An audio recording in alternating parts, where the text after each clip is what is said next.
Hi, and welcome back to the channel on the college process. Once again, I'm Ed from Principia Prep, and today we're going to be going over the 5 things to do right now if you were deferred from Restricted Early Action 1, or Early Decision 1. Now, before we start, if you are new to the channel and are looking for additional college content, please hit the subscription button down below. It will notify you when new videos do come out. As well as if you do enjoy today's video, please leave us a like. It does help the channel. In addition to all that, if you have any comments or questions throughout today's video at all, just leave your comments and questions down below in the comment section. I do answer all your questions and comments. As well as if you are new to the channel, once again, we are running for this year's senior class, 21-22 senior class, the James Russo Memorial Scholarship. If you want to be eligible for that, very simple, in description down below is the link for the James Russo Memorial Scholarship to allow you to apply to the scholarship we're giving out this year for the senior class.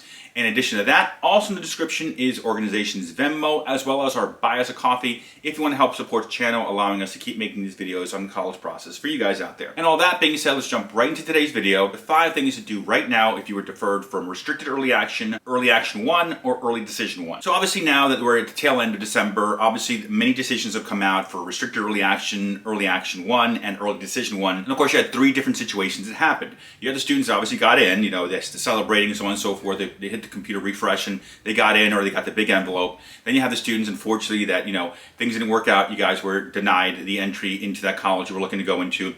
And of course you fall into the third bucket, which we're going to talk about today, the students who got deferred. And of course you guys are probably wondering, should I be happy? Should I be sad? Some of you might also be feeling uncertain because you don't know what's happening because you got deferred. Is it a good thing or a bad thing? So all that being said, let me just say right off the bat that you guys are in decent shape, at least. Let's call it that. You're not in great shape, but you're not in bad shape either. The reason that they put you into the deferred pile, or basically push you into the regular pile, let's call it for some of you here, where they want to reevaluate you or look at first half grades and so on and so forth, is because you guys were on the cusp of getting in, many of you. So they're basically giving you a second shot of getting in here through the regular pool, essentially, is what they're really doing here. So having that in mind, that you still have a chance here, let's talk about the 5 different things you guys can be doing right now to essentially help your cause if you're deferred or essentially pushed into that regular pool. Now, right off the bat, here are the 5 things right here on the side. I'm going to go through each one of them individually and explain to you how they work and things that you can do to basically figure out what situation you're in and what you should be doing moving forward. One of the first things they're going to ask you is, some colleges are going to ask you directly, either through an email, online, or they're going to ask you in paper form to sign off and say, yes, please keep me in consideration for the application pool for regular since I've been deferred. Second thing you want to start kind of considering and looking at, have we established already a relationship with the admissions officer? Third thing you want to start looking to do is basically putting together anything additional that you've been doing since the application went in. Any new achievements, any honors, so on and so forth. We'll be talking about that as well. Fourth thing to consider is, do you want to just let it go? Do you want to basically say, it's been a good run, we gave it the best shot we could, now we're going to move on to the next part of our list? And the fifth thing is, do you have any additional colleges or any additional places you're looking to consider going to, whether it be through regular, early action 2, rolling, or even ED2? So all that being said, let's start right off. We're going to go basically backwards. I'm going to start from 5 and work my way back down to 1. Now right at the top for the 5th spot here, many of you guys, good, bad, or indifferent, had obviously your top tier school at the top that you applied through Early Decision 1, Restricted Early Action, and some of them even early action choices here. You need to understand now is that you need to kind of hedge your bets. You need to make sure you have other schools in mind, other targets or maybe safety schools in mind, just in case that dream school where you want to go to does not work out.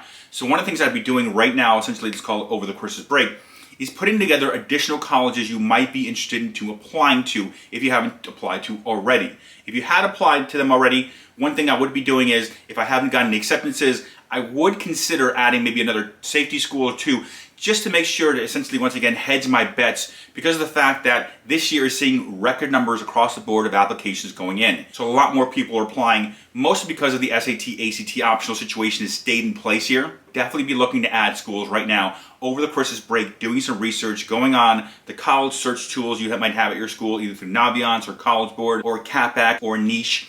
I'd be going through all these different websites to figure out, does it make sense? What other schools might I be interested in going to if I haven't already heard back from at least a couple of schools where I know I'm accepted to, so I have somewhere to go to. The fourth thing you do here is you can basically say, you know what, we gave it our best shot, we're going to let it go, we're going to move on to the next part of the list and start applying to other colleges if you haven't applied already. I would definitely be considering doing this if you guys did, let's say, a restricted early action and you weren't able to do any applications to any other private colleges because the schools restricted you, or if you wanted to look at the private colleges and the early decision 1 restricted you from applying to those other colleges, other places you were thinking about. Obviously, I would definitely be looking at other schools as options, especially if you're looking at, let's say, the schools that have a 10% acceptance rate or less. It does dwindle down your chances, so I would be looking at other school options if you're considering the fact that you're looking at very difficult schools here. So if you want to, once again, obviously, if you want to let it go, it's completely understandable. And then, of course, the third thing we're going to be doing here is if you have anything new that's happened since you sent the application in, any new achievements, any new honors, anything as far as any higher SAT scores, ACT scores, any achievements, any community service awards, anything that you've gotten since you sent that application in, anything that shows you having achievements or honors or distinction of any kind should be sent out to these colleges, or higher SAT scores, or higher ACT scores. Now, obviously, your college advising offices, your guidance offices there at the high schools will be sending out the first half grades. But if you have anything else you want to send to them, I would definitely be sending them something. And let's go into number 2 here. If you've already established a relationship with the admissions officer there, let's say you've been talking to them either through email or Zoom meetings, or you've been on campus and you talk to them face to face, this is the person you want to reach out to and basically send them an email, have a phone call with them, maybe do a Zoom meeting if it's possible with that admissions officer, letting them know that this is still my dream school and you want to thank them. Now you're probably wondering, why would I thank the person who didn't automatically accept me? It's very simple. Once again, as I talk about in all these videos, the admissions and financial aid people are human beings, which basically means they have emotions and feelings, and in many cases they do have a relationship with you because you've been working with them, essentially gathering information on the college, as well as doing the information sessions, open houses, Zoom meetings, and everything else they have available for you guys. Your goal is to go back and say, you know what, I appreciate you giving me a chance in the first round. I just want to thank you for giving me a second chance here through the next round. Since you deferred me, I understand I have another chance of getting in. Once again, this is my dream school. This is where I want to go. If there's anything you need from me, if there's anything you want from me, any additional information, I'm willing to send it out. Once again, this is the place I want to be. If you guys accept me, I'm going to deposit immediately. These are the conversations you need to have with the admissions office, especially if you establish that relationship beforehand. Because if you want to try to leverage, you want to kind of push that relationship forward and say to them, I know I didn't get in through the first round, which is okay, I understand it was competitive. Want to let you know I'm still on board, I still want to go. If you accept me, once again, I'm going to go there. You want to reinforce with that admissions officer that relationship you had, you value it, and you want to tell them thank you for the opportunity for a second chance of getting into your college. And of course, the number one thing you should be doing, if the college asks you, either online or they ask you in paper form, do you want to be considered for moving forward if you didn't get accepted through the first round? Yes, you want to check off, I want to be considered for continuing consideration of acceptance to your college. Some of the schools will also ask you if they're doing early decision 2, do you want to go from the regular pool or the early action pool into the early decision 2 pool, which is something to consider here because it will obviously increase your chances of getting in if this is your dream school. Now, if you want more insight about early decision 2, we do have this video here, early decision 2, how it works. Down in the description is the link. I would suggest watching this video here if you're considering doing early decision 2. These are the 5 things you should be looking to do as well as considering throughout the time period, let's call it this holiday season, the vacation time you're on right now.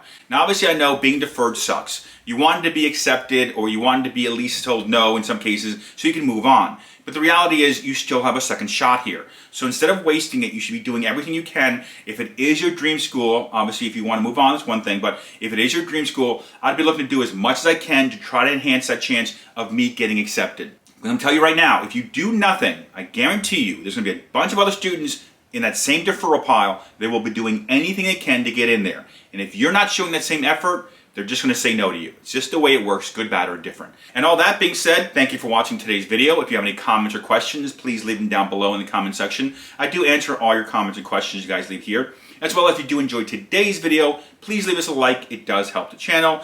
In addition to that, once again, we are running the James Russo Memorial Scholarship. If you are a senior student or a senior family watching this video and you want to be eligible for this year's senior class, 21-22 senior class James Russo Memorial Scholarship, very simple. Down below in the description is the link for that, as well as the link for our Venmo, as well as our Buy Us a Coffee if you want to help support the channel. And other than that, on the screen now you see our contact information. If you have any questions or need help with the financial aid process or admissions process, I do help out families. On the screen is my cell phone number. You can either text me, which is the fastest way to reach me, or send me a call, or you can also send me an email, up to you. And other than that, thank you for watching today's video. Once again, I'm Ed from Principia Prep.